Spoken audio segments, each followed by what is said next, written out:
Truques psicológicos para lidar com quem te irrita. Domine conversas. A guerra silenciosa que você nunca treinou para vencer. Algumas pessoas não gritam, mas te machucam mesmo assim. Não levantam a voz, mas sabem exatamente onde te provocar. Às vezes é só um tom, um olhar, um comentário sem intenção que te desmonta por dentro. E o pior é que você percebe. Sabe que está caindo na armadilha, mas não consegue impedir. Você tenta manter a calma, respira fundo, sorri de canto, mas sente o sangue subindo, o maxilar travando, a mente ficando turva. E por dentro, a pergunta começa a pulsar. Por que isso me afeta tanto? Você sai da conversa e fica revivendo cada frase, imaginando o que poderia ter dito. Como deveria ter se defendido? Como poderia ter virado o jogo? Mas é tarde demais. O que era apenas um encontro vira um rastro mental. E mais uma vez, você perdeu a batalha que ninguém viu acontecer. Essa é a guerra silenciosa. E você nunca foi treinado para vencê-la. O mundo lá fora ensina a gritar mais alto, a responder no impulso, a vencer pela força. Mas quem domina mesmo é quem não precisa reagir. Quem entende o jogo por trás do jogo. Quem lê as intenções por trás das palavras. Quem percebe que quem te irrita não tem poder real.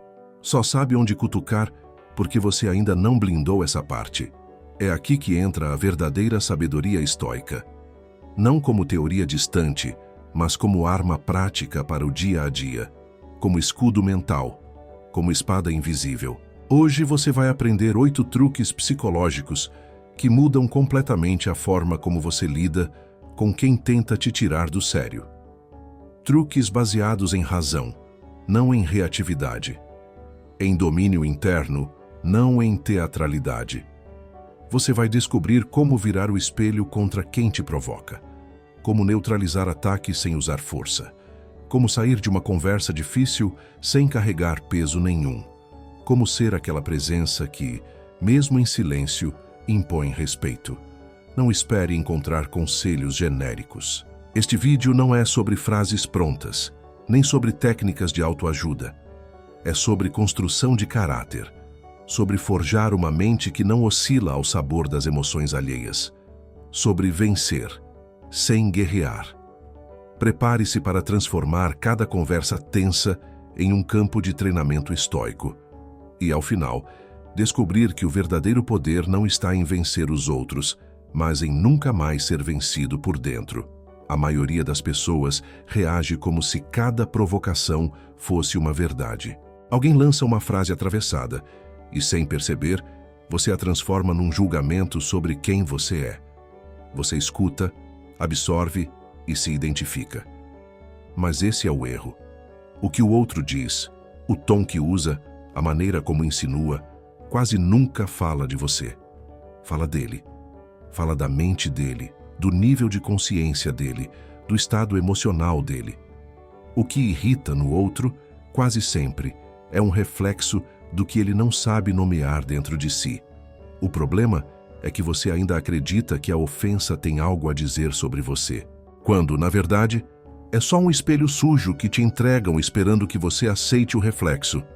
A técnica do espelho invertido começa quando você decide observar o que o outro projeta sem se confundir com a imagem.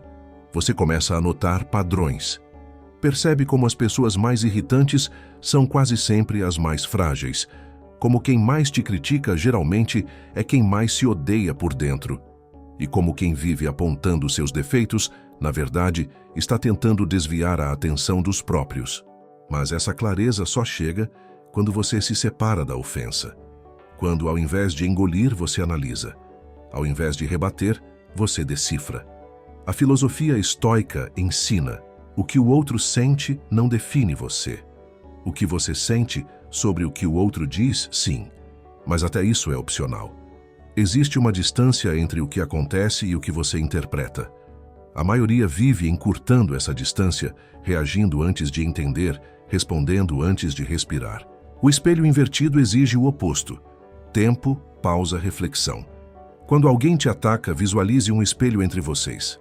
E antes de reagir, pergunte: isso é meu ou é dele? Essa raiva pertence a quem?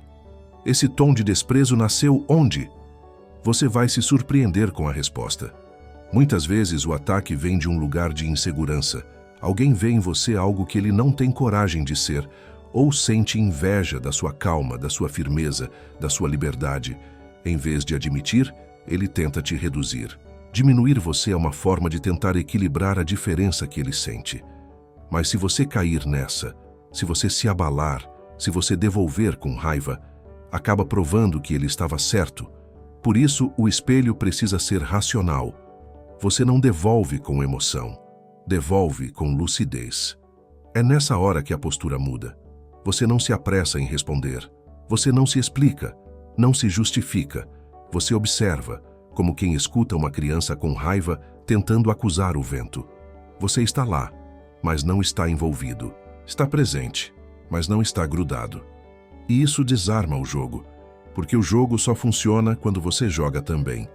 O outro espera sua reação. Ele se alimenta dela. Quando ela não vem, ele se vê diante do próprio barulho. E o que era força se transforma em ruído vazio. A irritação que o outro tenta provocar é muitas vezes um pedido inconsciente de atenção. Um grito silencioso de alguém que não sabe lidar com a própria dor. Você não precisa carregar isso, nem transformar em missão. Só precisa reconhecer, isso não é meu, e devolver. Como se estivesse olhando um espelho e dizendo, o que você vê em mim é seu reflexo, não meu retrato. Eu sigo inteiro, mesmo quando você tenta me quebrar. Quem domina essa técnica se torna inatingível de um jeito estranho. As pessoas percebem, mas não sabem explicar. Dizem que você mudou, que está diferente, mais calmo, mais firme. E estão certas. Porque quando você para de absorver tudo o que dizem, quando começa a filtrar o que entra, você se torna leve. Não porque não sente, mas porque escolhe o que vale ser sentido. Esse é o poder do espelho invertido. A capacidade de olhar o outro sem se perder de si. De enxergar através da raiva alheia e perceber que o que tentam te lançar só gruda se você permitir. E quando você para de permitir, começa a viver num outro nível de conversa. Um nível onde o silêncio tem mais impacto que a resposta, e a clareza vale mais que qualquer argumento. Responder rápido é um vício, um reflexo treinado pela urgência emocional. A maioria das pessoas acredita que quanto mais rápido reage, mais inteligente parece. Quanto mais pronta a resposta, mais segura ela se sente. Mas o que poucos percebem é que essa velocidade emocional é, muitas vezes, uma armadilha. Porque quanto mais rápido você responde, menos tempo teve para pensar. E quanto menos você pensa, mais age no automático. E o automático quase sempre repete padrões que te enfraquecem. O estoico sabe que entre o estímulo e a resposta existe um espaço, um pequeno intervalo onde mora toda a sua liberdade. É ali que você escolhe se repete o impulso ou se toma o controle. É nesse espaço que nasce a consciência. E o que chamamos aqui de retardo mental não é lentidão, é domínio. É a escolha consciente de desacelerar a mente para que ela não se torne refém da emoção do outro. Imagine uma conversa tensa. Alguém te acusa, te desafia ou te provoca. O ambiente se contrai, a tensão cresce, a sua mente quer responder, seu corpo quer revidar. Tudo dentro de você pede por ação. Mas é nesse instante que você treina o contrário. Você respira. Apenas 1 segundo a mais. Depois, mais um. Você permite que o silêncio entre. E ao invés de responder no calor, você deixa o calor passar. Esse gesto simples transforma o jogo. Porque o outro espera impacto, espera defesa, espera barulho. Quando você responde com pausa, com presença, com observação, você quebra o ritmo da cena. Você desarma a cadência da provocação. E isso causa estranheza. O outro se desequilibra. A expectativa dele não encontra eco em você. E pela primeira vez, ele se vê diante de alguém que não dança conforme a música. Esse atraso não é fraqueza, é maturidade emocional. É o tempo que você dá a si mesmo para digerir o que foi dito, separar o que importa, ignorar o que é veneno. A maioria dos conflitos nasce porque as pessoas confundem velocidade com poder.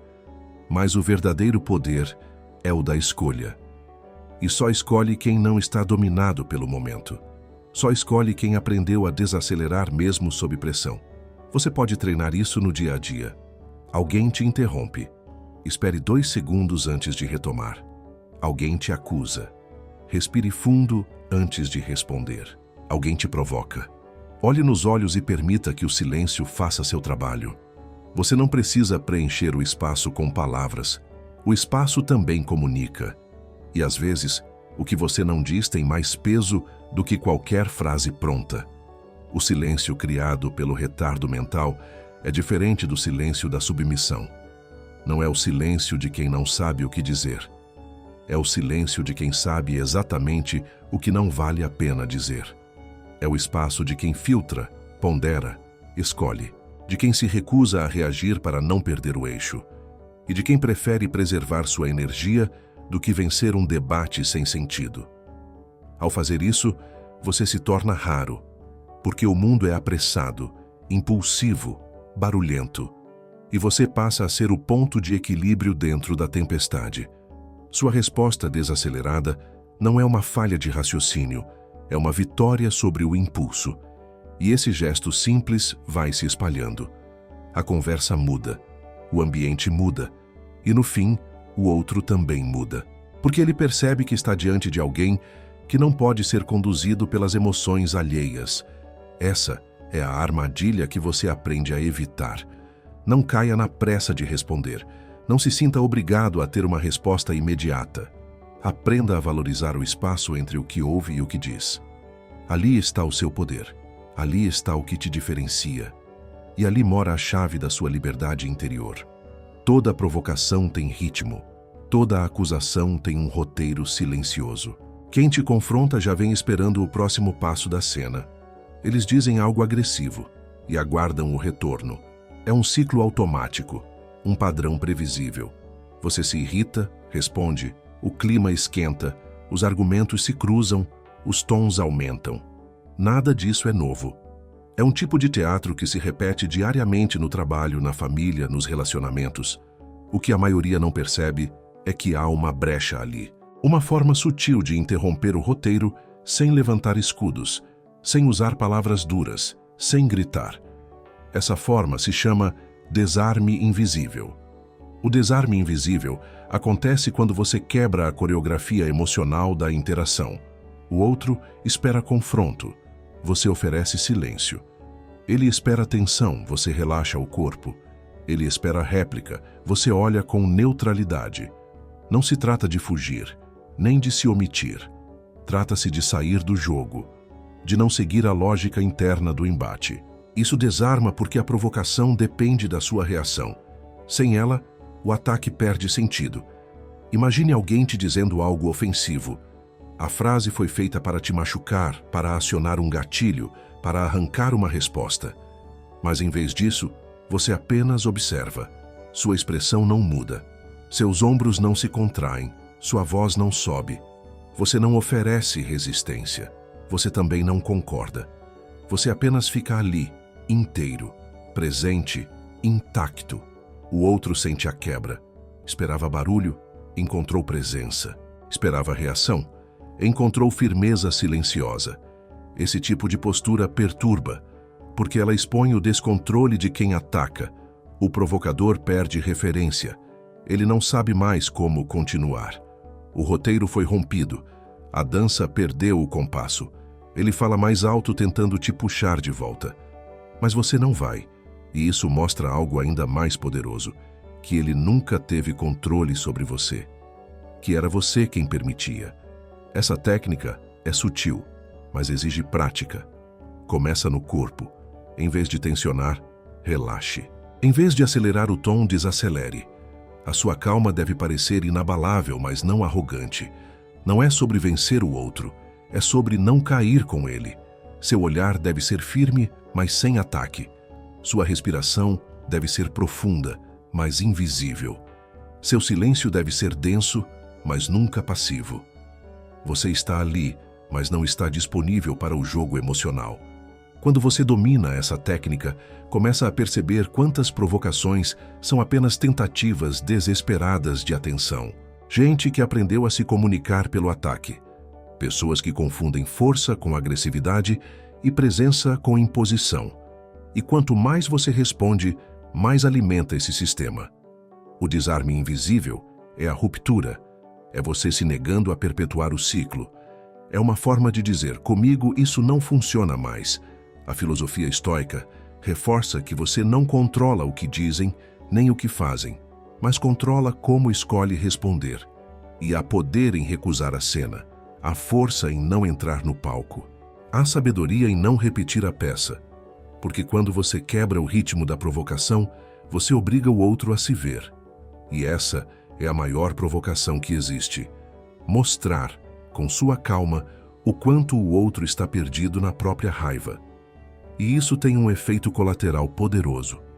Aos poucos você deixa de ser alvo, porque seu nome começa a ser associado à neutralidade, à firmeza, à ausência de retorno emocional. As pessoas aprendem que com você não se joga, que o campo emocional que você sustenta não permite guerra. Você se torna um território neutro, e isso não te enfraquece, te blinda. Quem vive reagindo nunca lidera. Está sempre no controle do outro. Quem vive no embate nunca cresce. Está sempre preso na disputa. O desarme invisível é uma forma de sair do campo de batalha sem fugir, de manter sua presença sem se render ao caos, de manter a mente limpa mesmo quando tentam sujá-la. Esse é o poder silencioso que poucos entendem, mas que todos sentem. Nem todo silêncio é real, nem toda calma nasce espontânea. Às vezes você não sente paz, mas escolhe parecer pacífico. E nesse intervalo, entre o que você sente e o que você mostra, há uma habilidade rara: a capacidade de representar sem se trair. Esse é o teatro da neutralidade, a arte de construir uma presença emocional que não reflete a confusão interna. Não é mentira, não é falsidade, é disciplina. Uma forma superior de autocontrole, onde você decide qual versão sua vai se apresentar naquela conversa. E essa versão é escolhida com base na razão, não no impulso. Muitas vezes você entra em diálogos já desgastado. Vem de um dia tenso, dormiu mal, está carregando assuntos não resolvidos. Mas a situação exige clareza. A pessoa na sua frente não tem culpa do seu cansaço. Ou pior, a pessoa que te provoca quer exatamente isso, que você revele fraqueza, que você se desmonte. E é por isso que você precisa saber atuar. Atuar sem se entregar. Representar sua versão mais equilibrada mesmo quando ela não é a mais acessível. A neutralidade, nesse caso, não é ausência de opinião. É presença de estratégia. Você está inteiro, só que lúcido. Sabe o que pensa, mas não precisa dizer tudo. Sabe o que sente, mas não precisa mostrar. Sabe o que o outro está tentando fazer, mas não oferece resistência. Você escolhe a sua máscara com consciência. Uma máscara que protege, que organiza, que sustenta. Essa neutralidade é treinada. Não nasce do nada. Começa com a observação. Perceba como seu rosto reage a críticas, como seus olhos mudam quando é contrariado, como sua voz se altera quando está inseguro. O teatro da neutralidade exige que você conheça seus próprios sinais antes que o outro os leia, porque quando você não conhece, qualquer um te manipula, mas quando domina seu palco interno, ninguém mais escreve seu roteiro. A filosofia estoica chama isso de domínio de si.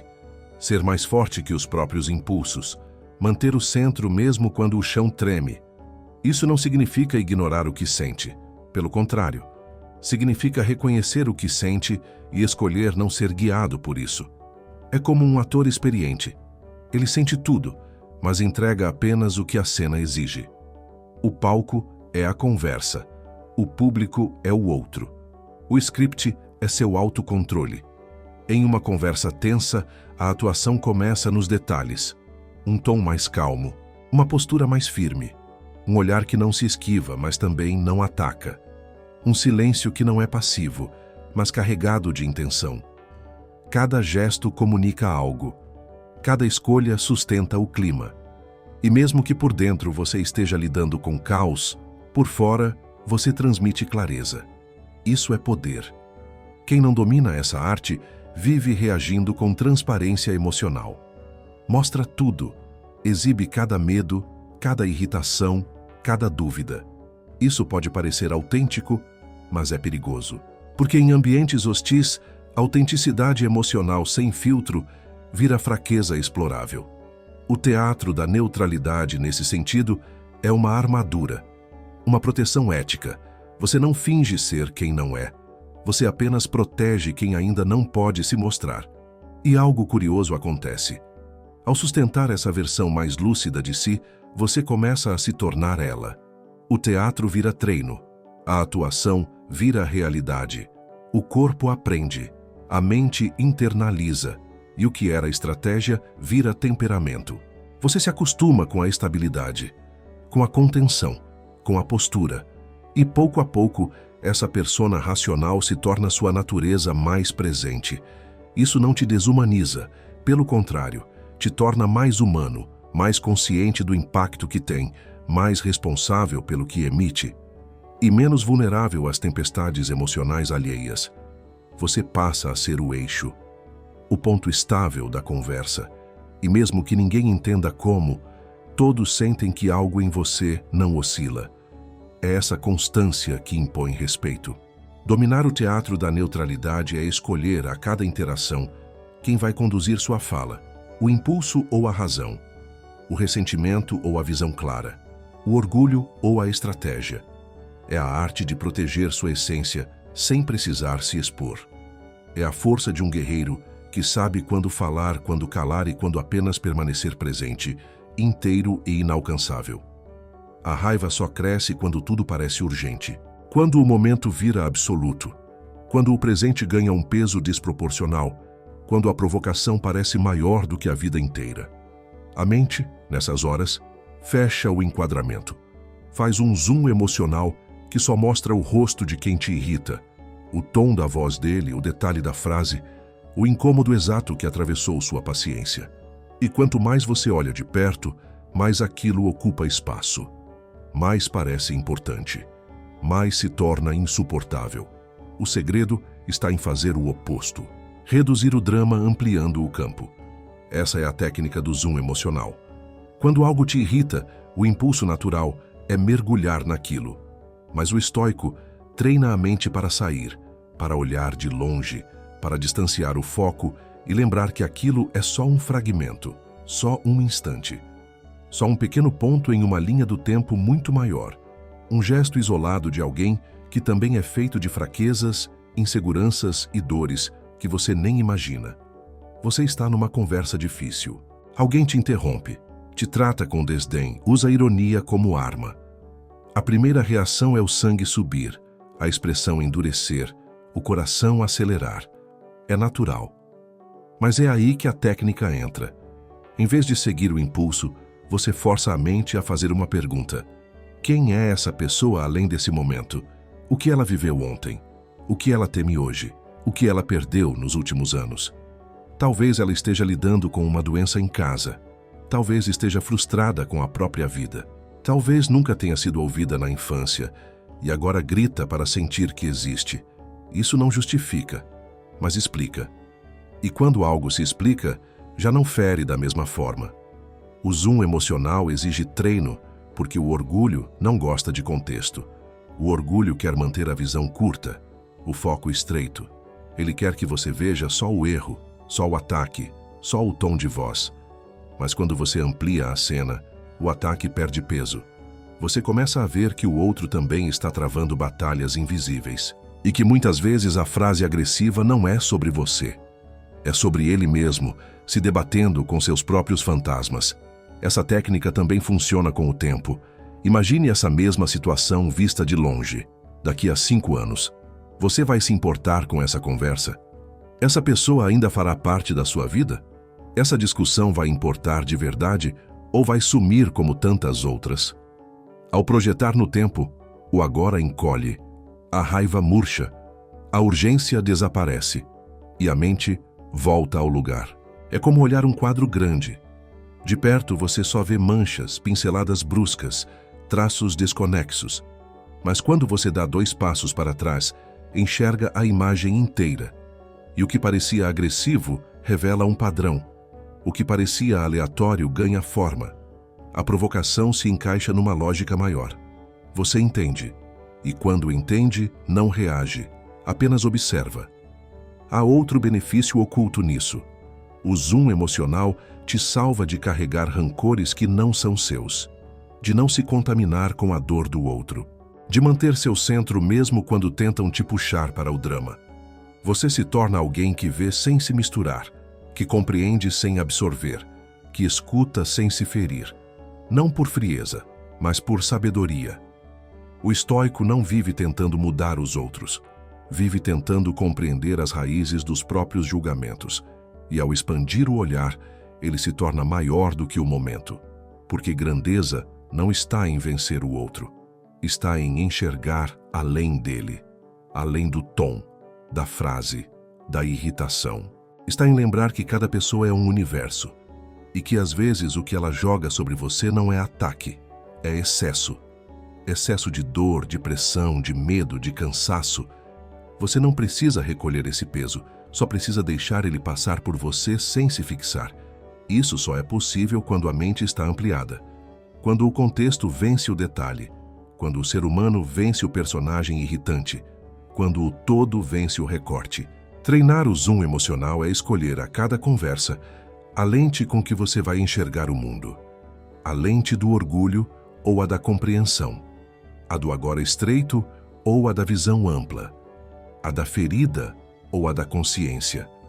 E quando essa lente muda, tudo muda. Porque você enxerga mais. E quem enxerga mais, sofre menos. Falar menos não é calar. É saber exatamente o que vale ser dito. Quem domina o silêncio não está se omitindo. Está dizendo o que precisa sem precisar de palavras. E quando alguém irrita você, quando alguém tenta te arrastar para o caos, uma das armas mais poderosas é justamente essa: o silêncio de impacto. Não o silêncio vazio, que sinaliza medo ou hesitação, mas o silêncio denso, que vem carregado de presença. Um silêncio que comunica firmeza sem elevar o tom, que desconstrói provocações sem produzir atrito. A maioria das pessoas fala demais quando se sente ameaçada. Tentam se justificar, se defender, explicar o óbvio, demonstrar razão. E nesse excesso de fala perdem o eixo. Entregam o próprio controle emocional ao outro. O provocador fala uma frase, a vítima fala 20, e no fim, quem parece descompensado é quem tentou se explicar. Isso não é comunicação, é desequilíbrio disfarçado de argumento. O estoico entende que o silêncio pode ser mais eloquente que qualquer resposta, porque o silêncio força o outro a conviver com a própria fala. Ele não tem com quem duelar. O jogo verbal morre ali, que ao contrário do que muitos pensam, esse silêncio não sinaliza fraqueza. Ele impõe presença, porque só quem está seguro de si consegue suportar o vazio sem preenchê-lo por impulso. Só quem está estável por dentro consegue suportar o desconforto da pausa sem se apressar para interrompê-la. Esse tipo de silêncio precisa ser calculado. Você o usa como um intervalo entre estímulo e resposta. A provocação acontece, o outro espera uma reação imediata. Você respira, segura, espera 2 segundos, olha nos olhos, sustenta o clima. Essa pausa muda tudo, porque quebra o ritmo, inverte a lógica, coloca o controle nas suas mãos. Quem dita o tempo da conversa é quem comanda a energia do ambiente. E nesse momento, você acaba de assumir a direção. Essa pausa não é apenas ausência de fala, ela é carregada de observação. Durante o silêncio, você analisa, percebe o nível de consciência do outro, capta o estado emocional, entende se vale a pena responder. E se decidir falar, faz isso com precisão. Uma frase só, mas cirúrgica. Uma resposta calma, mas inquestionável. Você não desperdiça palavras, você mira. A economia verbal é uma forma de sabedoria. Ela mostra que você não precisa provar nada, que você não está disponível para disputas emocionais, que você não se alimenta da necessidade de estar certo. Isso desarma, porque o outro esperava resistência, encontrou presença, esperava emoção, encontrou estrutura. Existem pessoas que não sabem lidar com esse tipo de postura. Elas provocam mais, forçam mais, tentam aumentar a tensão, e você continua ali, firme, respirando, observando, sem cair, sem escalar, sem colapsar. Isso ensina, mostra limites, define fronteiras, porque não há argumento contra quem não se abala, não há vitória contra quem não entra na guerra. O silêncio também é pedagógico. Ele revela a diferença entre o que merece resposta e o que merece esquecimento. Nem tudo que é dito merece retorno. Nem toda frase precisa ser respondida. Às vezes, ignorar é a forma mais elevada de dizer: eu vi, eu entendi, mas escolho não participar. Essa escolha exige maturidade, porque o ego quer revidar, quer provar que está certo, que não vai deixar barato. Mas a mente sábia entende que o verdadeiro poder está em não se contaminar. Falar menos é uma forma de filtrar, de preservar sua energia, de manter sua clareza. E no fim, de se tornar alguém que impõe respeito não pelo que grita, mas pelo que sustenta em silêncio. Você passa a ser percebido como alguém que não se abala, que não se apressa, que não se envolve com ruído. Treine isso. Na próxima conversa difícil, escolha 2 pausas antes de qualquer resposta. Deixe que o silêncio revele a natureza da situação.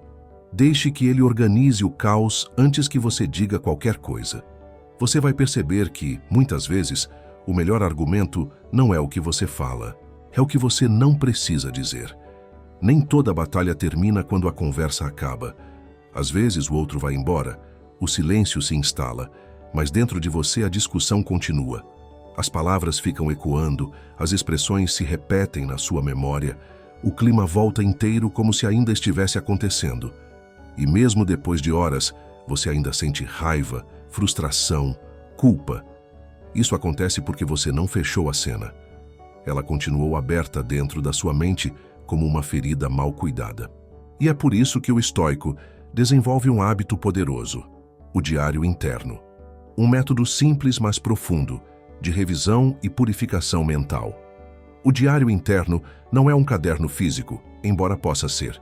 Ele começa como um espaço interno, onde você revisita o que viveu com distanciamento e lucidez. Ele serve para entender o que de fato aconteceu, o que você sentiu, onde perdeu o eixo, o que poderia ter feito melhor. E principalmente para libertar a mente da repetição inútil, porque repetir sem consciência é ruminação. Mas revisar com clareza é libertação. Logo após uma conversa difícil, a tendência é tentar esquecer, ou fingir que não foi nada, ou dizer a si mesmo que não importa. Mas o corpo sabe que importa, a mente não esquece. Então, em vez de reprimir, você traz à luz, volta à situação com olhos racionais, reescreve mentalmente a cena, percebe os gatilhos, identifica o ponto exato onde perdeu o centro. E ao fazer isso, recupera o controle.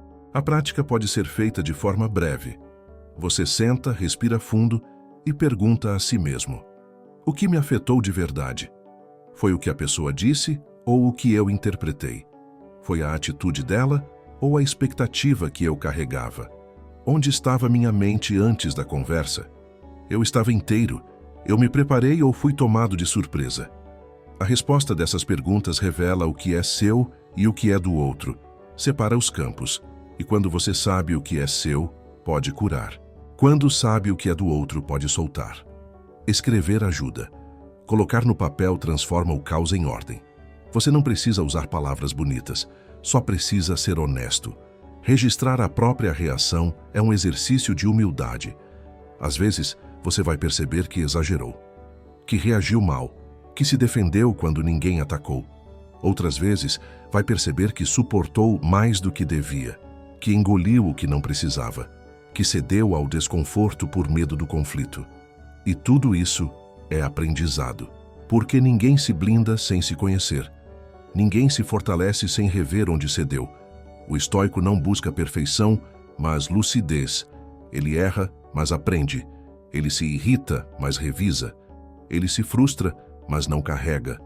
O diário interno É esse lugar onde o acúmulo emocional vira clareza, onde o veneno da repetição é dissolvido pela presença racional. Porque é nesse exercício que você constrói a sua própria armadura mental. Não aquela feita de dureza, mas de percepção. Quanto mais você entende o que te afeta, menos aquilo te domina. A grande vantagem de ter esse hábito é que, com o tempo, você começa a antecipar. Começa a notar padrões antes que se repitam. Começa a prever reações que teria e corrige antes de agir. Você não depende mais da força do momento. Você vive com memória emocional organizada, e isso é raro, porque a maioria vive carregando mágoas mal resolvidas, diálogos não digeridos, ressentimentos silenciosos. Isso pesa, isso contamina, isso desgasta a alma. O diário interno é a faxina que a mente precisa. É como limpar um espaço sagrado. Você entra, observa, organiza e sai mais leve. E ao fazer isso de forma consistente, começa a sentir uma paz que não depende mais do comportamento dos outros. Porque você sabe que aconteça o que acontecer, ao final do dia você terá um lugar interno para restaurar o equilíbrio. E ninguém tem acesso a esse lugar além de você. Dominar essa técnica é se tornar seu próprio mestre. É não esperar que o outro peça desculpas. É não depender de validação externa. É fechar as próprias feridas com as mãos firmes da lucidez e perceber que o que te machuca de verdade nunca é o outro. É a sua reação não observada, sua emoção não revista, sua dor não compreendida. Quando isso se dissolve, sobra liberdade. Nem sempre é o que você diz, nem sempre é o que você faz. Às vezes, o que realmente muda uma conversa é o que você emana, a sua presença. O campo invisível que você sustenta com sua postura, com sua respiração, com a forma como ocupa o espaço. Em momentos de tensão, não vence quem fala melhor, vence quem está mais inteiro. E essa inteireza não vem do esforço, vem do alinhamento interno. É a expressão do que está calmo por dentro, do que está resolvido, enraizado, em silêncio. Isso é presença inabalável. Quando você entra em uma conversa carregando julgamento, pressa, ansiedade, seu corpo denuncia. O outro sente. Seu olhar se contrai. Sua voz tenta se firmar, mas oscila. Você diz que está bem, mas o tom entrega irritação. E isso alimenta o conflito, porque as pessoas reagem mais à sua energia do que às suas palavras. Você pode dizer tudo certo e ainda assim ser percebido como agressivo. Porque o que comunica não é só a fala. É a base invisível que sustenta a fala. O estoico compreende isso, por isso treina antes de falar. Antes de explicar, ele respira. Antes de reagir, ele se ancora. Ele sabe que a verdadeira força está em quem impõe presença sem precisar impor nada. O corpo fala, e quando o corpo está estável, a conversa muda. O outro desacelera. A tensão cede. O ar clareia. Não por mágica, mas porque alguém decidiu ser pedra no meio da correnteza. Presença inabalável começa com autocontato. É saber onde você está emocionalmente antes de abrir a boca. É sentir os pés no chão, o ar entrando e saindo, a espinha ereta. É escolher estar ali inteiro, e não apenas reagindo ao ambiente. E, principalmente, é decidir não se fragmentar ao menor sinal de desconforto. Quando o outro eleva o tom, você desce a frequência. Quando o outro se agita, você ancora. E isso, por si só, altera tudo. É impossível manter o mesmo padrão de conflito diante de alguém que se recusa a reagir. A provocação perde ritmo. O confronto perde graça. Porque o outro percebe que está diante de alguém que não se abala, que não se ofende fácil, que não entra em jogo pequeno. E isso impõe respeito. Não por imposição, mas por contraste. Você não domina pela força, domina pela clareza, pela ausência de ruído, pela consistência da sua energia. Mas é importante entender que essa presença não é frieza, não é distância emocional. É, na verdade, um acolhimento firme. Você está ali, disponível, mas não vulnerável. Você escuta sem se afetar, você responde sem se perder. Você está com o outro, mas não sob o outro. Essa é a linha fina que poucos conseguem sustentar, a de estar por inteiro sem ceder à instabilidade do ambiente. E isso se treina. Cada conversa difícil é um campo de prática. Cada interação tensa é um convite à postura. Você ajusta a respiração, desacelera o olhar, solta a tensão do corpo. E antes de falar qualquer coisa, pergunta a si mesmo: estou inteiro ou estou tentando vencer? Estou presente ou tentando provar? Estou com clareza ou com necessidade? As respostas a essas perguntas moldam a energia que você projeta. E o ambiente responde. Quando essa postura se torna natural, você começa a notar algo sutil. As pessoas te tratam diferente. Os ambientes te respeitam mais. Os conflitos chegam menos. Não porque o mundo mudou, mas porque sua frequência não alimenta mais os mesmos padrões.